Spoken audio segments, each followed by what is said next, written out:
This is the Automotive Repair Podcast Network. Welcome, everyone, to yet another episode of Diagnosing the Aftermarket A to Z. I'm Matt Fonzel, and you couldn't hear a dump truck drive through a nitroglycerin plant. That and more after a word from our sponsors, NAPA Autotech Training and Pico Technology. For 98 years, the NAPA name has meant quality parts and service. It also reflects top quality training programs to help you build a more successful vehicle repair business. No doubt, the technician shortage is impacting everyone, but you're not facing this battle alone. NAPA has the solution by making NAPA Autotech training available near you. NAPA Autotech provides automotive aftermarket technicians career development opportunities through structured, disciplined, measured, and high-quality technical instruction, no matter the technician or service advisor's skill level. This instruction enhances understanding of vehicle systems, increases first-time repair capability, and overall customer satisfaction. This instruction enhances understanding of vehicle systems, increases first-time repair capability, and overall customer satisfaction. It also prepares technicians to become ASE certified. It's a fact technicians who receive training to improve their knowledge and skills have a higher sense of job satisfaction. This reduces technician turnover and increases productivity, directly improving a shop's profitability. It is vital to the success of a shop's business that today's technicians are equipped to diagnose and repair today's complex vehicles. With our ever-changing technology, the technician's knowledge and skills need to be updated and refreshed on a regular basis. As you labor over the decision of whether to send your techs to get their skills sharpened, keep in mind, NAPA Autotech training is an investment, not an expense, and it's available to all. Much of NAPA Autotech's training is offered in more than one format to accommodate varieties of learning styles and training preferences so each person can maximize their learning. Whether you're more of a hands-on person or enjoy learning at your own pace, NAPA Autotech is here to provide you with the training you need in the format that works best for you. To learn more about what NAPA Autotech offers, contact napaautotech.com.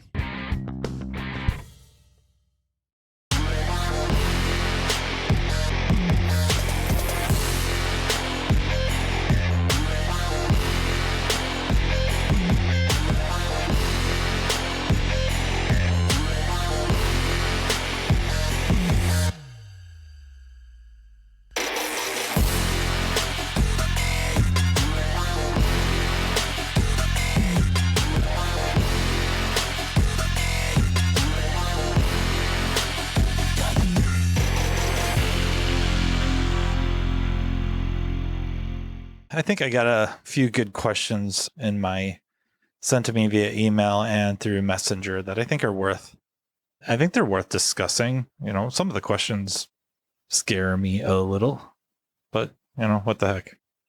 That's what we're here for. The first question, and I guess it isn't just one. I get a few that center around or revolve around similar concept, same concept. And I'm just going to get right to the one that freaks me out the most. It's, what do I think is the most misunderstood concept in auto repair? I should skip it. I think a lot of the misconceptions, the fact that there's a misconception doesn't really matter. It's a subject I talk a lot about in a lot of different venues, podcasts, and otherwise, that it is a big struggle of mine to find the happy medium between accuracy and applicability. Knowing how something really works or what's really going on is great to a point, and sometimes it can get extremely convoluted or just so complex it doesn't help anyone. There's just so many misconceptions, and some of them are amplified in the resources we go to. And I don't know, maybe not directly go to for the single purpose of educating ourselves, but they are resources to educate ourselves. Some of them are instructor-led training. Some of them are articles written in trade magazines or professional forums and whatnot. I don't know, like some of the misconceptions, some of the, I guess, misinformation, I don't think it's intentional. I don't think anyone's out to just pull the wool over anyone's eyes. At least I can't imagine that.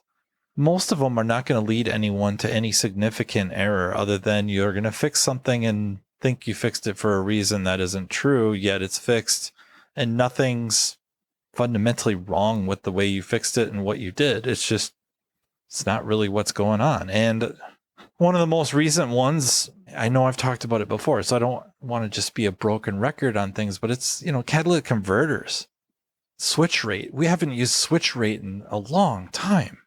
Switch rates means they're counting the switches of the pre-cat oxygen sensor or lambda sensor and comparing it to the switches of the rear. It's fundamentally wrong. And yet the answer gets wildly complex. And I guess what breaks the argument is, or I should say at least what breaks the switch rate suspicion is, there is plenty of examples of vehicles out there where if you were to look at pre and post cat oxygen sensors on a scan tool or a scope, graphing them out, you would not be able to tell the difference between a good cat and a bad cat, that both will show what we might deem excessive switch, post cat oxygen sensor switches, and yet one or both or neither sets P0, 420 or 430. That by itself breaks the argument. It's over. However, even if everyone thought that, and ultimately, if you looked at it and saw what you deem to be excessive switches, and yet there is no P0, 420 or 430, are you still calling a bad cat? Are you still going to bolt a new catalytic converter onto this car? Chances are no. Why would you?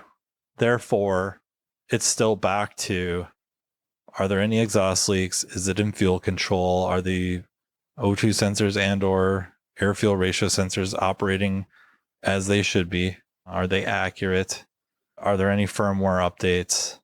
Is the mass airflow sensor or main, should we say load input, or honestly just, primarily the mass airflow sensor, but potentially the manifold absolute pressure, but really mass airflow, because the PCM or engine control module, whoever's in control of the CAT monitor, needs to know what the gas flow rate is.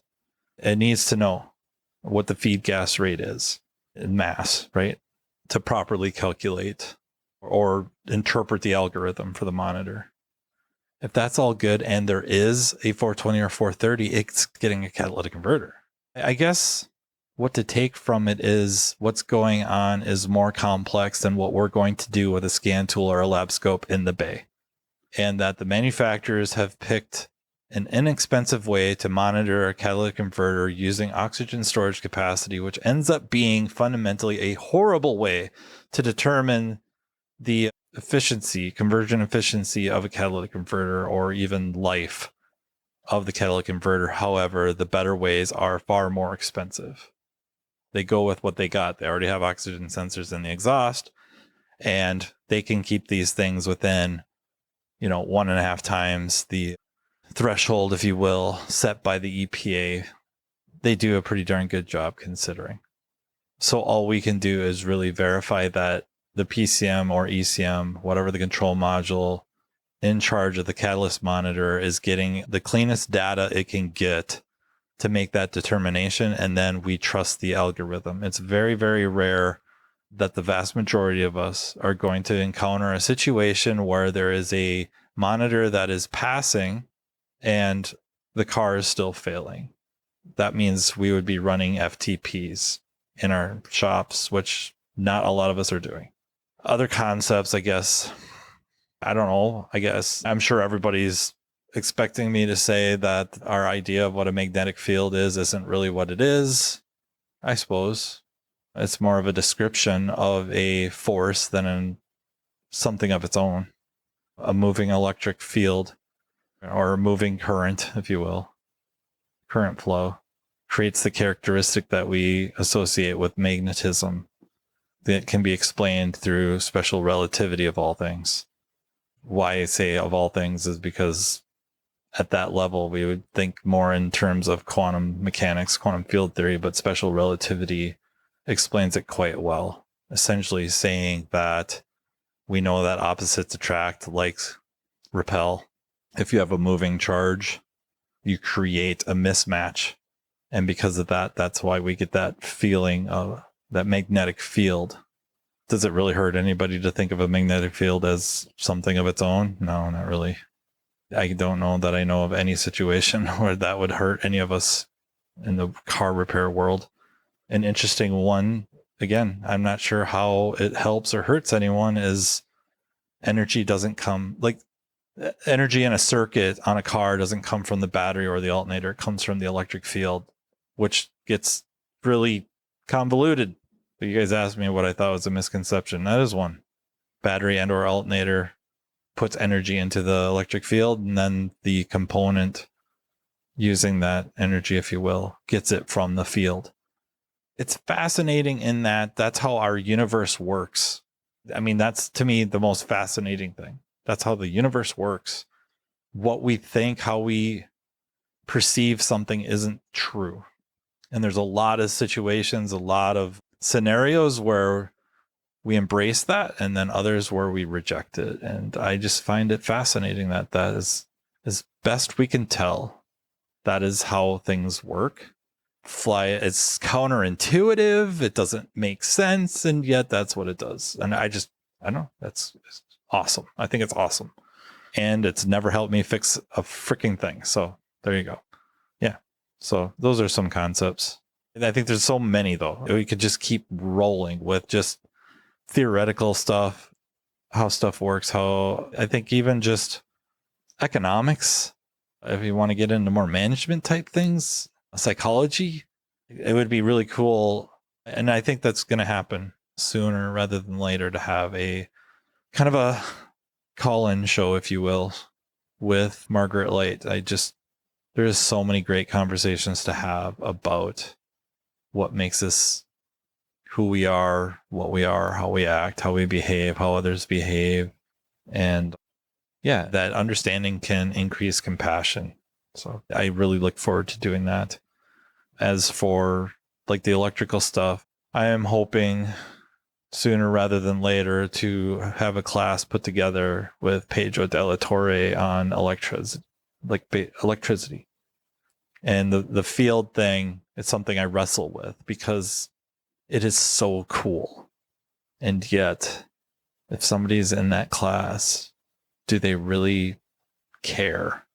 Meaning, I think there's a really neat experiment that could be set up to prove that energy doesn't flow through the wires, and that I could show that through a certain distance of wire and some mathematics, that for the energy to reach that bulb coming from the power source itself would exceed the speed of light, which is forbidden. It is forbidden in physics. I think I can prove that. Therefore, that would show energy is coming from the fields, and the field distance would be much shorter than the conductor distance, if that makes sense. So this is the stuff I wrestle with, and there's a real neat factor to it. And then what is the applicability of that? Yeah. Next one. A couple of things about the EGR episode. That some of the resources a couple of listeners have wrote about don't mention so much the thermal efficiency gained by the slowing of the flame front propagation. I hope I didn't mean to at least convey that was the primary reason we have EGR. Just that, along with throttling losses or suction throttling losses, that's one of the big gains in efficiency, that the engine doesn't have to work against itself. Like, some of the energy content stuff aside, with diesels, one of the big reasons that they have higher efficiency ratings is they don't really have throttles. A lot of them will add a throttle for EGR, of all things, but where they want to create a little bit of vacuum. Otherwise, they don't really work against vacuum. And that creates an inefficiency in a gasoline engine where it has to work against vacuum. And therefore, with EGR, or the EGR effect, be it a valve or cam timing, allowing that throttle to open up further, if not all the way, eliminating or drastically reducing throttling losses, that is a big gain in efficiency. However, another gain is the fact of the flame front speed dropping. Flame front propagation speed drops. Therefore, we would have lower peak combustion pressure / temperature, but it would remain higher, or it would push down on the piston for a longer period of time. In certain cases, certain engines make use of that. Atkinson cycle and Miller cycle are the two that come to mind. They take advantage of trying to extend the power stroke, but they do that by shortening really other strokes, the intake stroke. We can make use of that by slowing down and having that pressure on the piston push down longer, even though we have lower peak combustion pressures.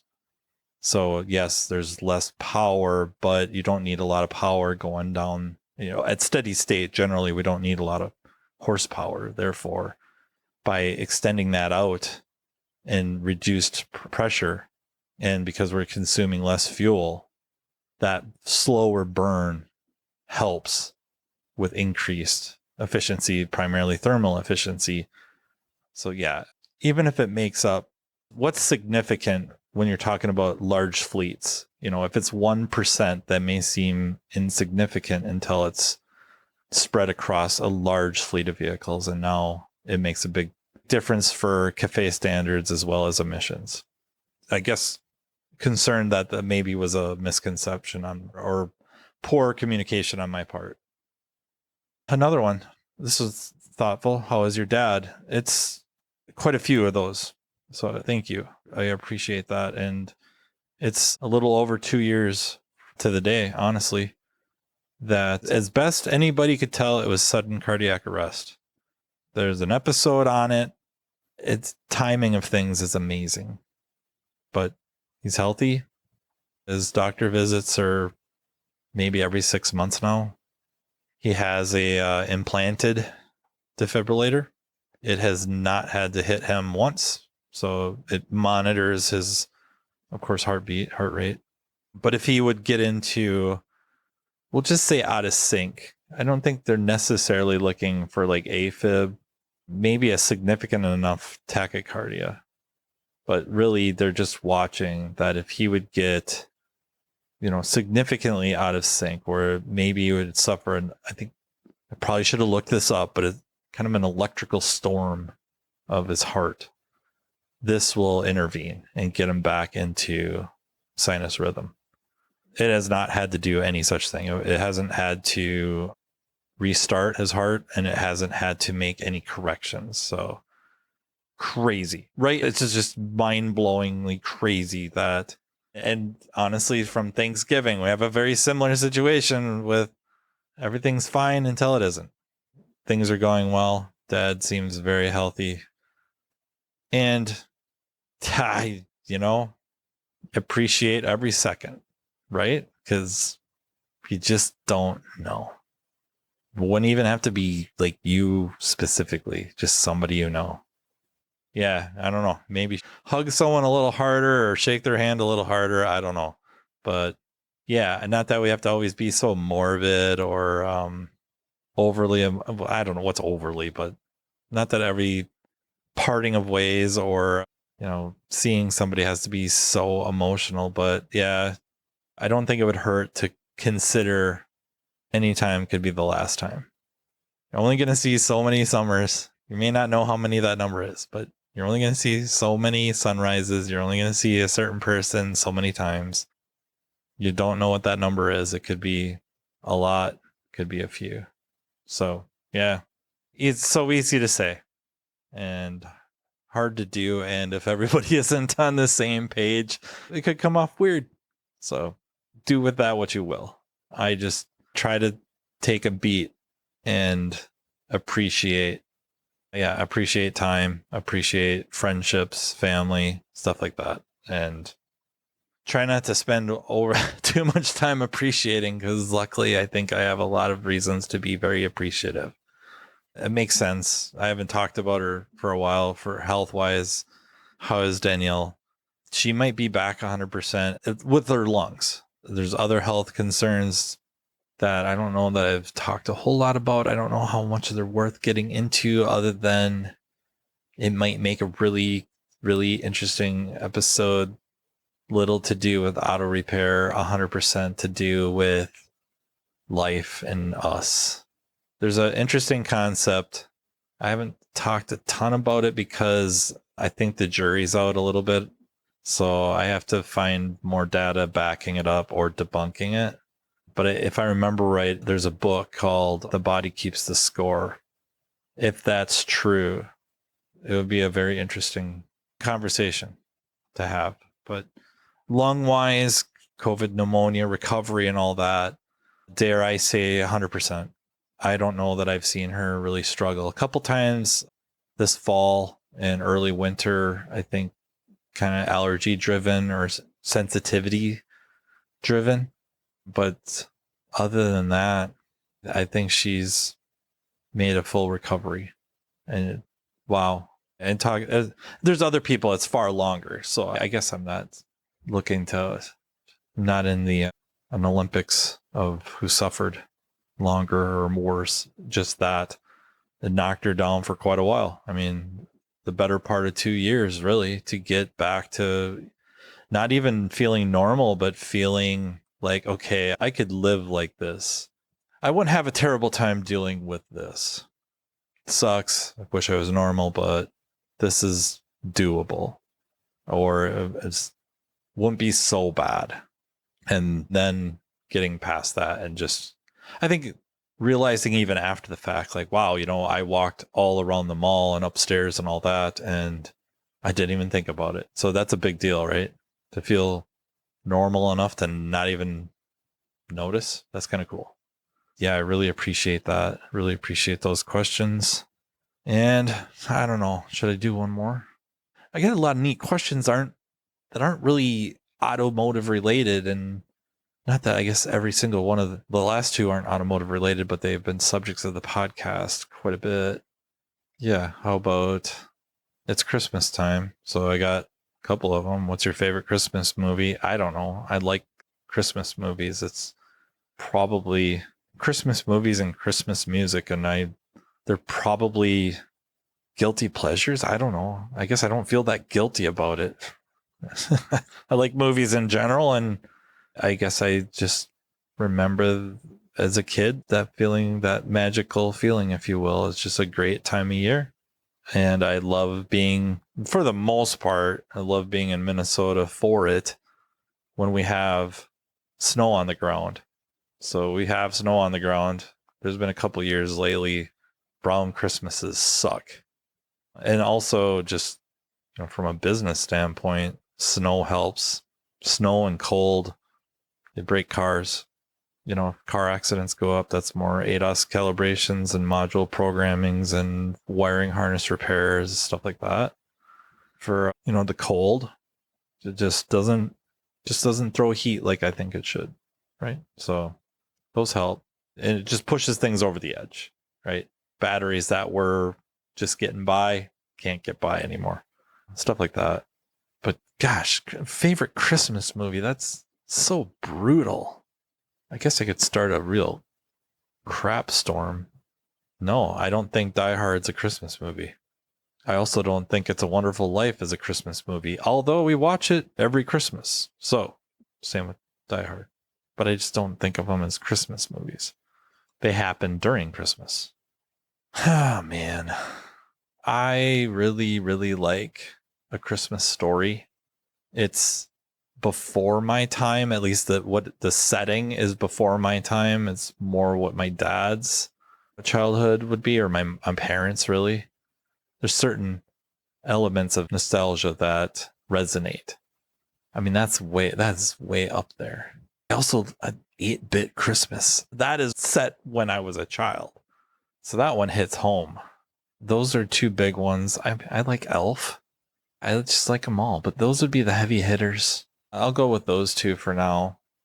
It'll change, I'm sure. I'll think of one that's Scrooged. I'd like Scrooged. There's also a version of A Christmas Carol with Patrick Stewart made specifically, I think, for TNT, but it might be my favorite version made for TV. Those are my favorites. I would really struggle between A Christmas Story and 8-Bit Christmas. Those are just, they're up there. I really like them. Another movie question. It's intriguing to me. I answer these questions via email. I respond. I guess it's kind of cool, and it's in an interest wheelhouse of mine. Oh, here we go. What movie plot line frustrates you the most? There's a lot, actually. But the one that probably had me the most frustrated, I got to level with you, is how Thor's character from Ragnarok to Endgame was handled. Frustrates me to no end. Specifically in Endgame, when they did Fat Thor. That drives me insane. The fact that he got fat, I don't care. What kills me is that his friends don't act like friends. Like, they make fun of him. Clearly, he is suffering from some pretty major PTSD. That character has lost his mom, his dad. He thinks his brother, and I guess honestly lost him. He had a chance to kill Thanos, didn't go for the head. Thanos gets to snap, wiping out half the universe. That's a lot of weight to carry, and I don't know how anybody would handle it healthy. So he handles it the way he handled it, which was pretty much barricade himself and play Fortnite and drink and let himself go, if you will.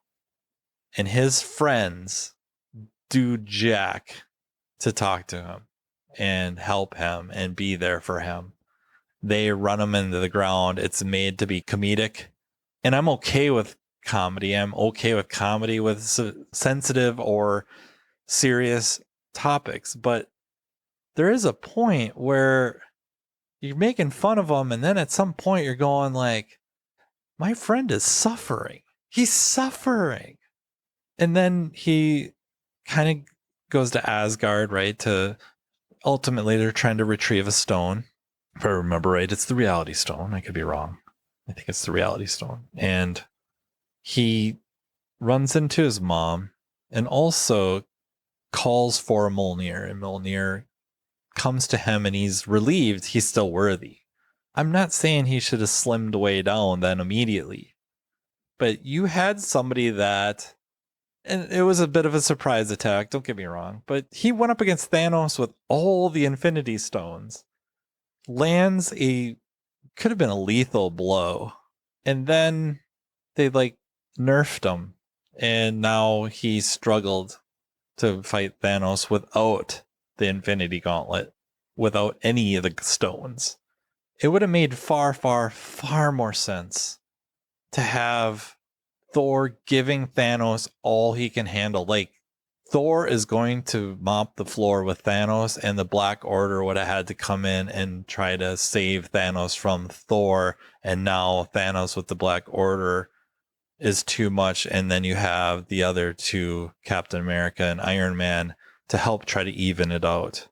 Instead, it's the non-Infinity Gauntlet armed or Infinity Stone armed or possessing Thanos hanging with Iron Man, Captain America, and according to the directors and screenwriters, an as powerful or most powerful version of Thor.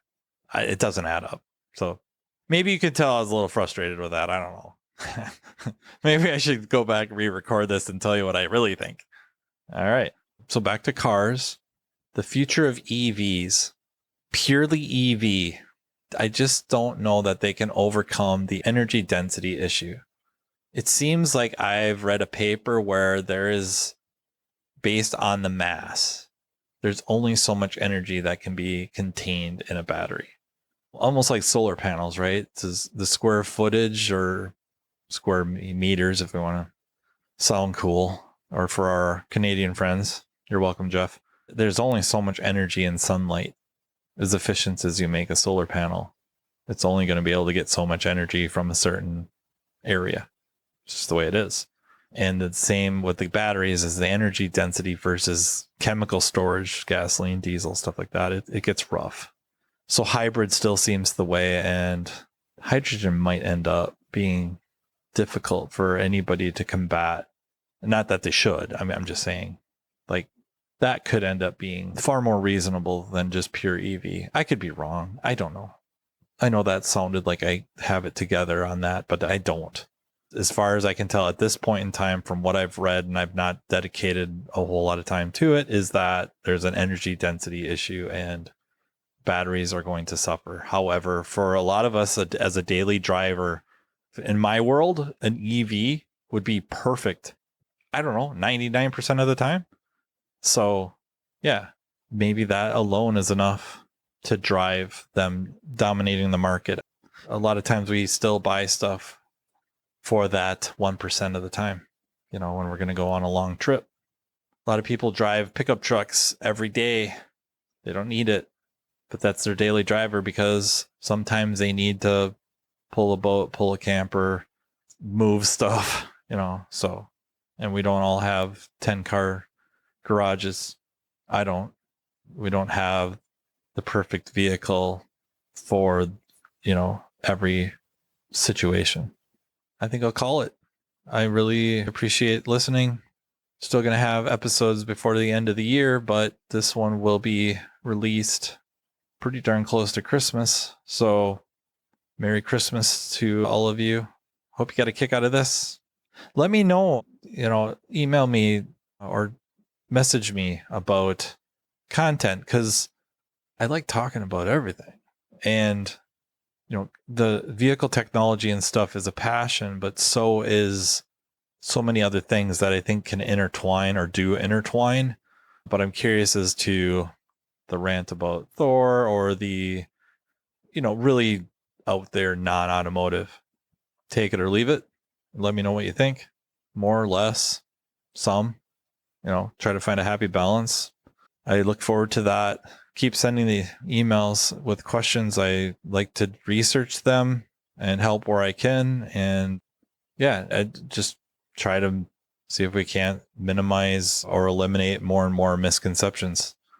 So yeah, really like to thank our sponsors, NAPA Autotech Training and Pico Technology, and thank the Automotive Repair Podcast Network for making this all possible. I know I mentioned it last time. I think it's important to mention again that there's an app, the Automotive Repair Podcast Network app. It's pretty slick. I got to level with you. They put a lot of time and effort into it, and you can see it. Yeah, check it out. Let me know what you think of it. I hope everyone has a safe and happy holiday, and until next time, take care. You've been listening to Diagnosing the Aftermarket A to Z with Matt Bonslow on the Automotive Repair Podcast Network. Download our exclusive podcast app at automotiverepairpodcastnetwork.com because the best conversations in the industry start here. Want Matt to cover a specific topic? Check the show notes for his email. Your input matters.